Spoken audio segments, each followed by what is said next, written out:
Okay, so we had that relative error stuff. Did you guys have any questions on the homework out of the packet dealing with the power error and the percent error? 18? Okay, what page is that on?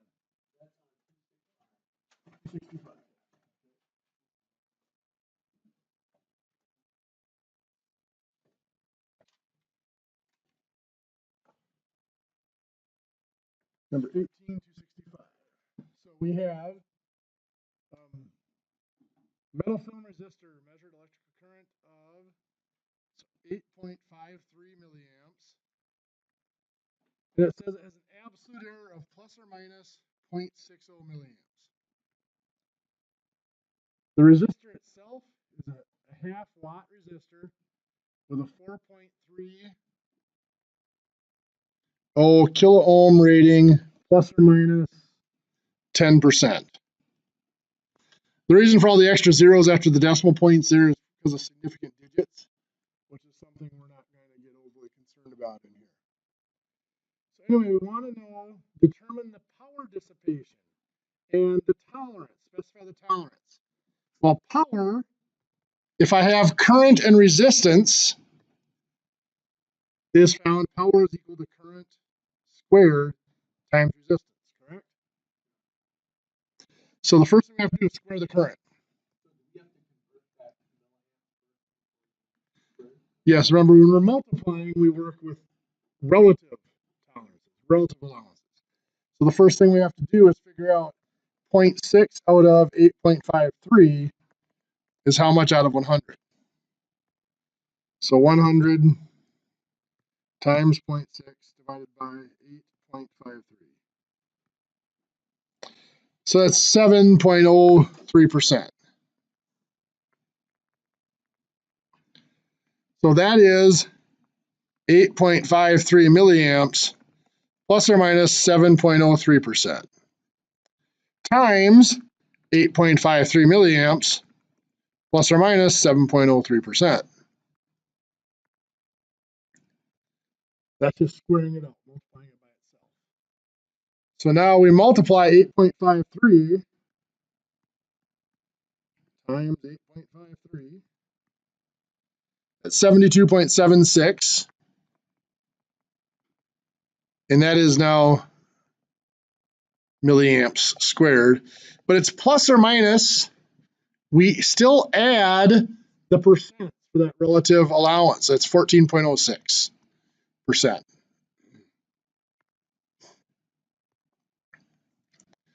Now, since we're going to find the power by multiplying by a resistance, we're going to leave that as a percent. So our power is going to be that 72.76 plus or minus 14.06% times, what was it, 4.3 kilo. Now this is milli. Got to be very careful of that.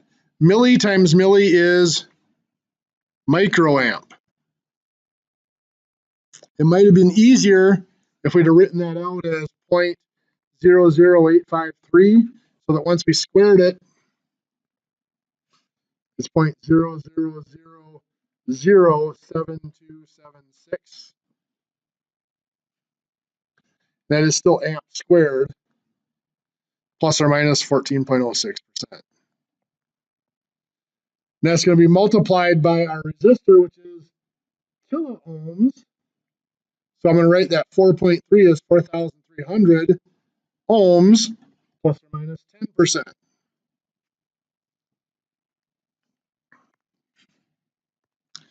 So I am going to multiply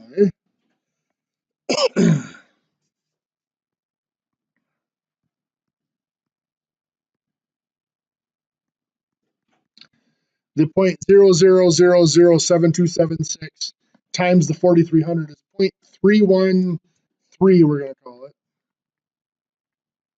That's watts.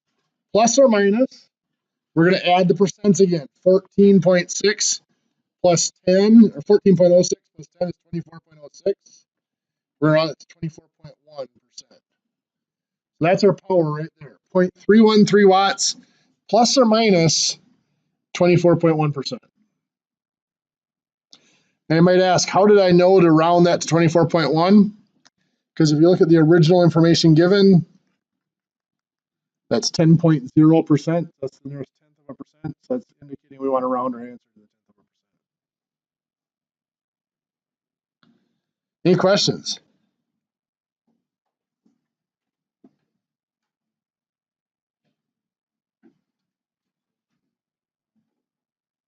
Any others that you want me to go over?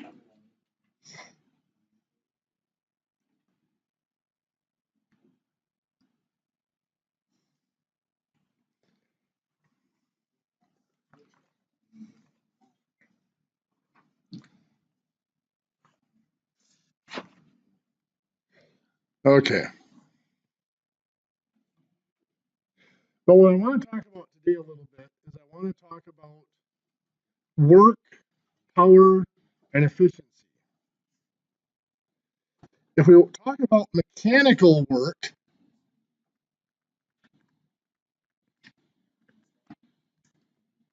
mechanical work is defined to be the amount of work done is a force times a distance moved. So if I am going to lift a book from the ground up to the table, it's the force required to lift that book times the distance to get it from the floor to the table. In electricity, of course, power then is, mechanically I should say, power is then work divided by the time it takes. If I lift that book from the floor to the table slowly, or if I do it quickly, I've done the same amount of work. It's just the faster I do it, the more power it is. Power is the ability to do work in a shorter amount of time, or the ability to do work faster, more quickly. So it's the amount of work done divided by the time it takes. So what I'm going to do is this here. I'm going to combine these two formulas, and I'm going to replace work in this power formula with force times distance. Power equals force times distance over time. Distance over time, does anybody know what that's used to calculate? Yeah, it's a rate. Think about this, if you drive 100 miles and it takes you 2 hours, how fast did you go? 50 miles an hour. That's a distance divided by time. That's a velocity, the speed. If you look at an electrical circuit,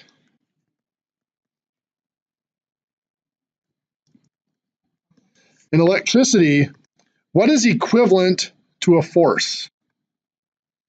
In fact, it's sometimes called an EMF, or electromotive force.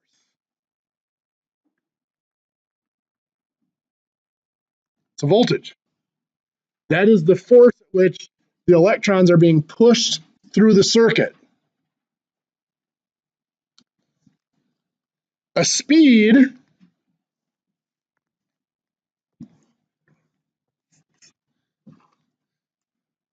or velocity,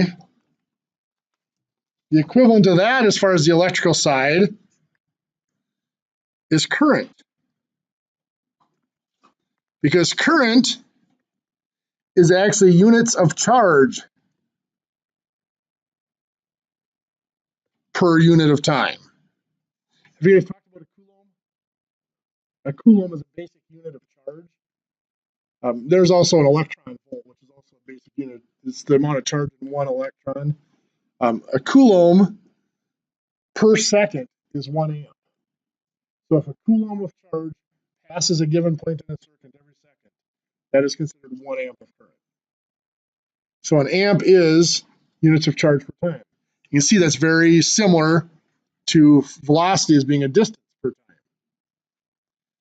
So in electricity, voltage is similar to force and current is similar to speed, where power, of course, is force times that speed or velocity. So that's where that formula for power in electricity comes from.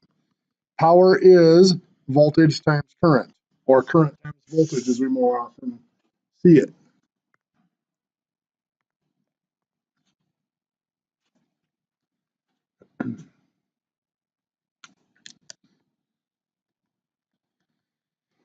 So power is our ability to do work.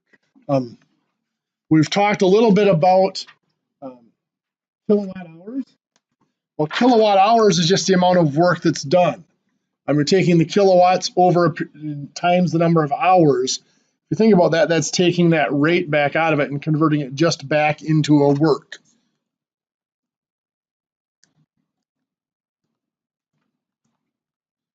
So kilowatt hours is the unit of work in electricity. Well, when we talk about efficiency,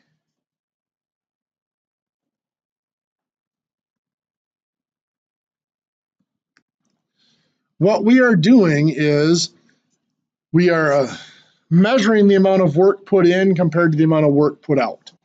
In any system, there's a certain amount of work that is put into the system. That amount of work, the input amount of work, WN, is equal to the amount of work that comes out of the system plus waste. There's always a certain amount of work that gets wasted. Either it goes to overcoming friction, or in electricity, it's usually overcoming heat or producing heat. There's a certain amount wasted.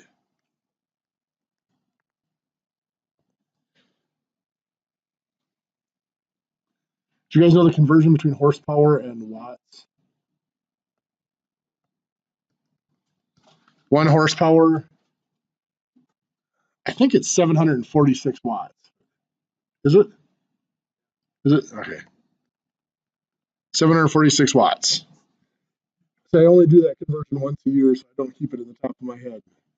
So 1 horsepower is 746 watts.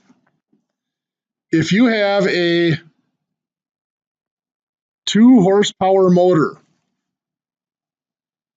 running on 240 volt power, drawing, let's say it's drawing 8 amps of current. How do I find the input power? Well, the input power is, this is the input, right? 240 volts times 8 amps, which is that 1920 watts? Is that right?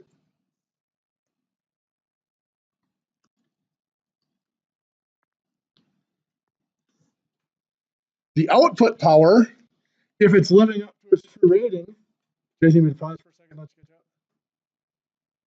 You're good. The output power, if it lives up to its true rating of 2 horsepower, was 2 horsepower times 746 watts per horsepower. That is 1,492 watts of output power. This was input. This is the output. Assuming those are all done in the same unit of time, how much is wasted there?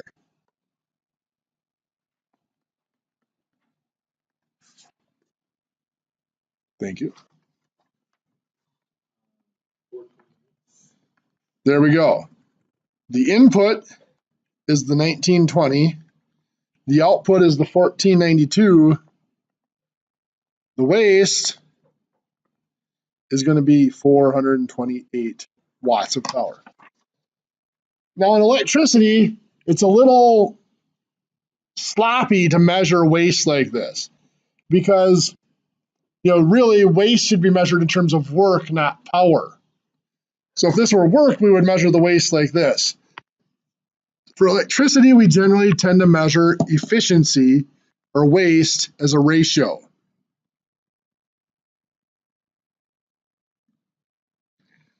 So the efficiency of any electrical device is the ratio, and actually the symbol we use for efficiency, if I can draw it correctly here, looks like that. It is the power output over the power input. Again, it should be work output over work input, but we're assuming that it was over the same period of time. You didn't put electricity into it for longer than you used it. You shut it off when you stopped using it. So work input over work, or work output over work input is the same as power output over power input. So for this device, we got 1,492 watts out. We put in 1,920 watts, giving us an efficiency of 0.777. Does that make sense? Okay, so let's say we have a system. Each component has an efficiency rating of that sort. Most electronic components, they have the efficiency rating, depending on how new they are and what they're doing, anywhere from like 90, 92% up to like a 99% efficiency. There are some older things that are lower than 90%, but you don't run into many of those anymore. So let's say you have a system where you're looking at your input here. Going into the system, your first device has a rating of 0.92, 92%. Your next device in that string has a rating of 98%. So what decimal is that going to be? 0.98, good. And your third device has a rating of 96%, which of course is going to be 0.96. So if you put in, and just to keep this simple, we're going to have you put in 2,000 watts of power, 2 kilowatts of power. What's our output going to be? Well, our output is equal to your power input times your efficiency. So for each device, we're going to take that 2,000 watts and we're going to multiply by its efficiency. The first one's 0.92, second one's 0.98, third one's 0.96. And we can just multiply all of them together.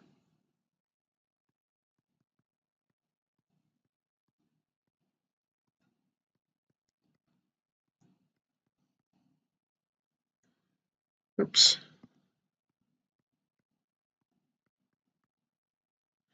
Right, 1731.07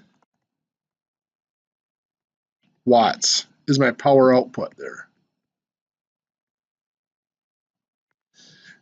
So the total efficiency of this system with those three components can actually be found by just multiplying all three components together. It comes with 86.55%.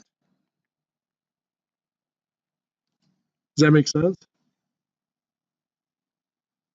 Now, looking at this, is there any reason why I would want to arrange those in any different order?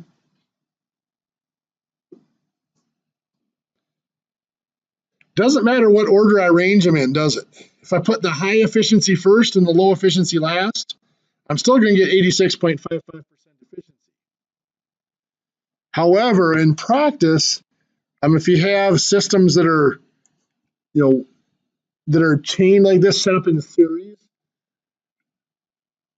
it's always better to put the higher efficiency first. The reason being, let's look at it this way. You take 2,000 times 0.92. That's 1,840 watts getting through that second device, right? That's what goes into the second device. Comes out of the first one, goes into the second one. If we set it up the other way with our most efficient device first, the 0.98, going to our least efficient device, what comes out of that first device, 2,000 times 0.98, is 1,960 watts. That's what goes into the second device. Now, when we get to the end here, we're still going to just have 1,731 watts of power at the very end. But you can see here we have 80 more watts going into the second device. This would be some of like your home theater systems where it goes to one main box and then splits off to others. If you put the most efficient one first, you're getting a stronger signal going into the other devices. Not very common. Most of them are set up in parallel now, so it goes to one main relay and then it goes out to each one separately. But there are some old systems that are set up with this way where you had a master box and it split off to all the other boxes. Okay, well, for you guys, in your packet that you have, I want you to work on page 271 through 272, 1 through 13. If you haven't finished up the ones from yesterday on page 264, 265, make sure you've got those down. And we'll talk about these more on Monday. I'll let you guys have the last 15 minutes to get started working on those. Okay,